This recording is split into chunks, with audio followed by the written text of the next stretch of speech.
Hi, my name is Skylar, and I'm 35 years old. I'm not just a businesswoman.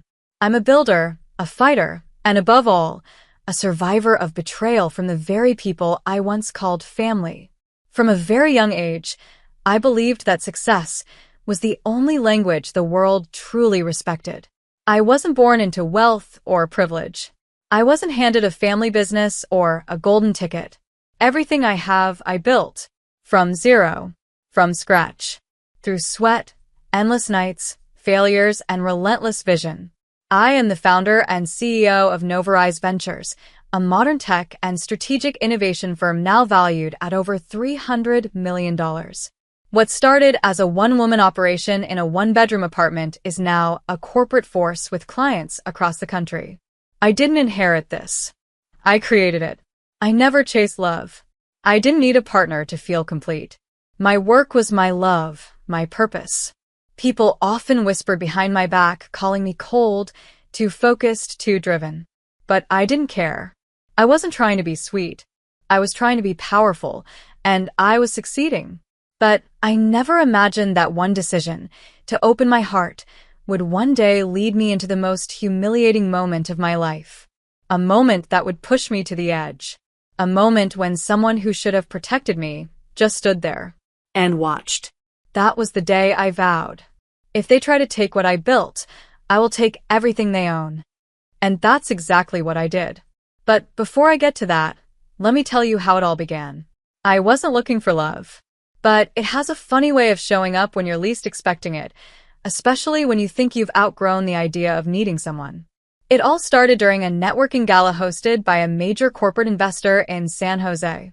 I had just wrapped a keynote panel where I spoke about the future of sustainable innovation.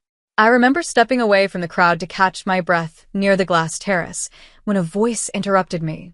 "Impressive speech," he said, holding a glass of red wine with that kind of relaxed confidence that's either earned or completely fake. I turned. He had sharp features, blue-gray eyes, and a charming smile that didn't quite match the looseness of his tie. "My name's Charles," he added. "My father, Edward, owns Everglen Corporation. You might have heard of us." Of course, I had. Everglen Corporation was once a giant in its field, a legacy business run on tradition and status. It didn't have the edge my company thrived on, but its reach was undeniable. We spoke that night longer than I planned. He was witty, open, and curious. He said he admired women who built empires. Said he respected how I'd built mine without shortcuts. And slowly, unexpectedly, I let my guard down. Over the next few months, we began seeing each other. Charles wasn't like the powerful men I usually met in boardrooms. He wasn't trying to outshine me. In fact, he seemed proud of me. Proud to stand beside a woman who led. That's what I believed, or wanted to believe. He introduced me to his parents. His father, Edward, was quiet and polite, the typical older businessman who sized people up with a glance. But it was his mother, Barbara, who left a strange impression on me. She was gracious on the surface, smiles, soft compliments, offers of herbal tea, but there was something cold behind her eyes, like she was assessing whether I belonged. Still, I chose to trust Charles. We got married in a private garden ceremony 6 months later. I wore an ivory silk dress. He wore a navy suit and a promise. "I'll support you always, Skylar, in your career, in your choices. We'll build something together." I believed him, and for a while, I thought I had it all. The honeymoon phase didn't last long. Less than a month after the wedding, I began noticing small shifts, not in Charles, but in his mother, Barbara. She started dropping casual comments over dinners and visits. Subtle, almost sweet on the surface. "You must be so tired, Skylar, running such a big company and trying to be a wife. That's a lot for one woman." At first, I brushed it off. I'd heard worse from business competitors trying to undermine me. But Barbara wasn't just commenting. She was planting seeds, watering them, waiting for them to grow in Charles's head. It escalated quickly. One afternoon, she invited me for tea at their family estate. Just us. I should have known something was off when she served it herself. No house staff in sight. Just her in her pristine lavender cardigan, gently stirring honey into my cup like a scene from some 1950s drama. "Skylar," she began, setting the cup down gently, "you've done something quite impressive. Building that, what do you call it? Novarise?" I nodded. "Yes. Novarise Ventures." "Well," she smiled thinly, "I think it's time to start thinking about what comes next. You know, children, legacy, family.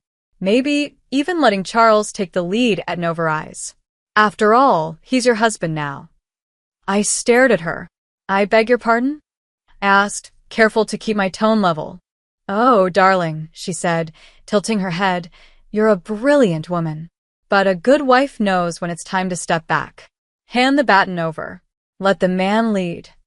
That moment, that sentence was like a switch flipping inside me. I set my teacup down without sipping, looked her straight in the eye. "My company is not a baton," I said, calm but sharp. "And I'm not running a relay. I built Novarise from nothing. I'm not handing it over." Barbara's smile never faltered, but her voice lost its softness. "You'd be wise to reconsider," she said. "Charles deserves his place. And so do I." After that, things got colder. She started showing up unannounced at her home, dropping hints about how much better things were when women stayed behind the scenes. Charles, to my frustration, wouldn't challenge her. He'd just say, "She's old-fashioned," or "She means well." But I knew better. This wasn't old-fashioned. This was control, and it was tightening its grip. I could feel something coming. I just didn't know how brutal it would be. Yet. I'll never forget that night. Edward had organized a formal dinner at the Everglen estate to celebrate the company's anniversary. It was supposed to be elegant, a mix of executives, close family, and high society guests. The kind of event where people smiled with their teeth, but not their eyes. I wore a sleek black dress and heels sharp enough to cut through concrete.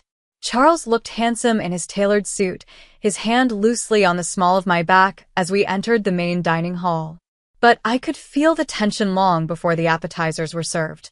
Barbara was watching me all night, not with admiration, but with calculation.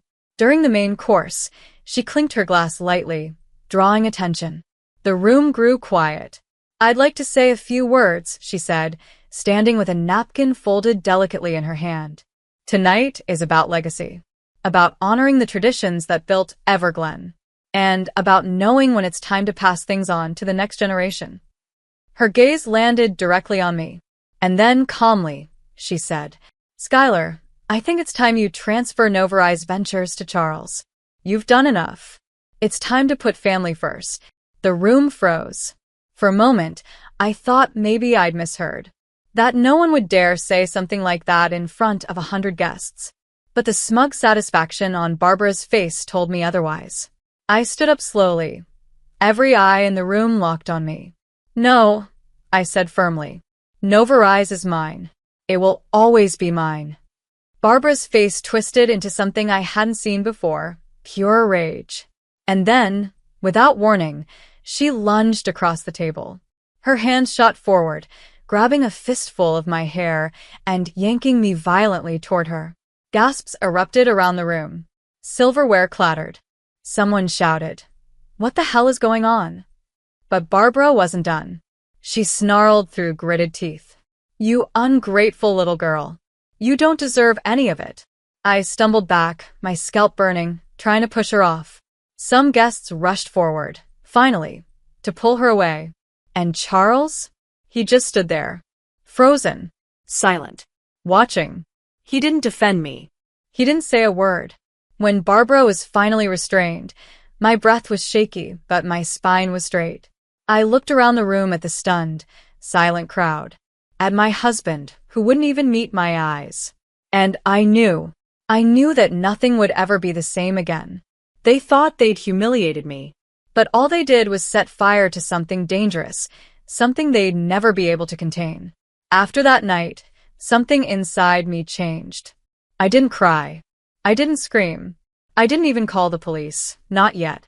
Instead, I went home, looked in the mirror, and stared at the faint red mark on my scalp where Barbara had yanked my hair. The swelling would go down, but the betrayal burned far deeper, than the bruise ever could. I wasn't just hurt. I was humiliated in front of dozens of people, and worse, my husband had done nothing. Not a word. Not even a hand on Barbara's arm to stop her. And that silence? That was louder than the attack. The next morning, I walked into my office at Novarise Ventures like nothing had happened. My team greeted me with smiles. I smiled back. But deep down, I was already building a plan. If they want to take what's mine, they'll have to watch me take what's theirs first. I cleared my schedule for the next few weeks. No interviews. No panels. No podcasts. Just strategy. I called my attorney and financial advisor into a private meeting. I want to find out everything about Everglen Corporation, I told them. Assets, liabilities, shareholder structure, pending lawsuits, weaknesses, everything. And I wanted discreet. My advisor raised a brow. You're planning something aggressive. No, I replied calmly. I'm planning something permanent. We started building a shell investment firm, one that couldn't be traced back to me. Through it, I began slowly buying up minor shares of Everglen on the open market. Quietly, deliberately. Every share was a brick in the wall I was constructing between myself and the family that had tried to destroy me. In the meantime, I kept appearances up. I still attended events with Charles. Still smiled politely at Edward. Still nodded when Barbara sent fake apologies through Charles like a coward too proud to admit what she'd done. But all the while, I was moving in silence. Every late-night call with my legal team. Every anonymous by order. Every confidential asset report. It was all leading to something bigger. And this time, I wasn't playing defense. I was preparing for war. But not the kind with yelling and broken wine glasses. This war would be waged in silence, in contracts, in numbers. And I wouldn't stop until I sat at their table. Not as a guest, but as the one with the power to end it all. My war had no flags. No warning shots. Only silence, paperwork, and a vision Barbara couldn't dream of matching. For weeks, I lived two lives. By day, I was still the calm, composed CEO of Novarise Ventures, attending meetings, managing projects, and showing up to social dinners with Charles like nothing had happened. I wore elegant dresses, made witty conversation, smiled when Barbara entered a room, and I watched her every move. By night, I was a strategist working in the shadows, reviewing spreadsheets, cross-checking filings, coordinating with proxy buyers, and quietly dismantling Everglen Corporation from the inside. The shell company I created began acquiring more and more of Everglen's public shares. At first, they were small and scattered, a few here, a few there. But within 2 months, I owned just under 18% of the company. A large enough stake to cause concern, but not large enough for them to know who was behind it. Then came the second phase. I identified 3 disgruntled board members, men who had grown tired of Barbara's controlling ways and Edward's outdated decisions. Through intermediaries, I offered them buyouts and confidential equity in a potential future merger with Novarise Ventures. They said yes. Suddenly, my silent control began to grow from 18% to 27%, then 34%. The numbers whispered what I already knew. They never saw me coming. All the while, Charles remained clueless. He thought things were finally calming down. He'd talk about taking a vacation to Hawaii or building a nursery, as if pretending could undo what had already been done. At home, I listened. I smiled. And I said nothing. Even when he casually brought up how family legacy matters more than ego, I didn't flinch. I let him live at his fantasy, while I designed his downfall with the precision of a chess master. And Barbara? She kept sending me backhanded compliments. I'm glad to see you finally understanding what it means to be a wife, she told me one evening as she poured wine at yet another family dinner. If only she knew I was buying the company out from under her seat. And Edward? He remained quiet, but not stupid.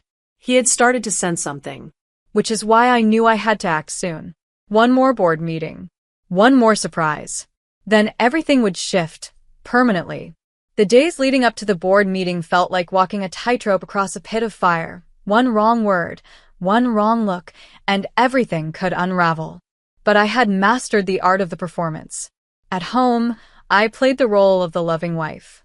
Charles would kiss my forehead each morning and say, "I'm so proud of how you've matured, Skylar. Mom's finally noticing the change too." I would smile and nod, as if I hadn't just signed off on a share purchase agreement the night before. Barbara continued her crusade of subtle domination. She'd host brunches for family friends and accidentally forget to mention I was still running Novarize. At one point, she even joked that I'd retired early to support her son's career. That was rich. I kept a record of everything. Every passive-aggressive jab. Every manipulated narrative. Every moment Charles sat silently and let it happen. Because soon when I took the stage, I wanted receipts. In the background, my team finalized the final merger presentation. We prepared clean financials, growth projections, and a rebranding pitch that would breathe life into the crumbling shell that Everglen had become. I also had legal documentation ready to present in case anyone tried to challenge my new position. At Novarize headquarters, my executive staff started noticing subtle changes in me. "You're glowing lately," my COO said. "I'm planning a rebirth," I replied. But no one knew what I meant. Not yet. That weekend, Charles took me to a private dinner at one of our favorite rooftop restaurants. He spoke about family traditions and his dream of becoming chairman of Everglen someday. I sipped my wine slowly. Then he said something I never forgot. "I think we should slowly transition Novarize into the family portfolio. You know, combine strengths." He said it like it was a loving gesture, a compliment. But all I heard was, "Give me what you built and call it love." That night, I didn't argue. I just said, "Let's see what the future brings." Because the future was already written. And it wasn't his name that would be on the building. It would be mine. The Everglen Corporation boardroom was a relic from another era, mahogany panels, leather chairs, and a chandelier that had probably seen more power plays than any courtroom. I arrived 15 minutes early. My lawyer, seated beside me, passed me a sleek folder marked Merger and Acquisition Proposal. I already knew every word inside it. I had written most of it in my head the night Barbara attacked me. One by one, board members filed in, some with curious glances, others with forced smiles. Then came Edward. His expression was unreadable. And finally, Barbara, in her usual pearl necklace and stiffly perfect hair. She saw me, narrowed her eyes, and muttered to Charles, who walked just a step behind. Charles looked at me and smiled, clueless. They had no idea what was about to happen. The meeting was called to order. Standard agenda items passed, financial reports, performance updates, future initiatives. Then came new business. That was my moment. I stood up. "Before we proceed," I said, "I'd like to formally introduce myself, not as a guest or family member, but as a major shareholder of Everglen Corporation." The room went silent. Barbara's jaw visibly clenched. Charles blinked like he hadn't heard me correctly. I continued calmly, projecting every ounce of composure I had spent months sharpening. Through proxy investments and partnerships, I now own a controlling interest in Everglen. And I am here today to propose a strategic merger between Everglen Corporation and Novarize Ventures, a proposal that includes modernizing the company, revamping leadership, and expanding into forward-facing markets. Barbara slammed her hand on the table. "This is absurd. You're not part of this company. You're just..." I didn't flinch. "Actually, Barbara," I cut in, "I'm your largest stakeholder. And as of this morning, I've secured board support from key members. This merger isn't just viable, it's inevitable." Gasps echoed across the table. I saw two board members nod in quiet agreement. Barbara turned to Edward, then Charles, her voice rising. "You let her do this? You let her?" "Mom, I didn't know," Charles mumbled, sinking in his chair. I held my ground. "You tried to take my company, Barbara. Now I own yours." And then, softly, for only her to hear, I added, "You pulled my hair in front of a room full of people. I pulled your legacy apart in front of your entire board." She looked like she might explode. But it didn't matter. The vote was held. The board approved the merger. Unanimously. Barbara was stripped of all formal influence. Edward stepped down quietly, Charles just sat there, silent. Powerless. For the first time, I wasn't just defending what was mine. I was taking what they never thought I could touch. The days following the boardroom coup were a blur of meetings, signatures, and reorganizations, but one thing was absolutely clear. Everglen Corporation was now mine. I didn't waste time. I restructured leadership, replaced stagnant executives, and immediately began integrating the most valuable departments into Novarise Ventures. What couldn't be modernized, I sold off. What resisted innovation, I dissolved. Barbara's office was emptied within 48 hours. Her nameplate removed, her personal files boxed and returned to her estate, unopened. She tried to fight back, of course. She accused me of manipulation, deception, betrayal.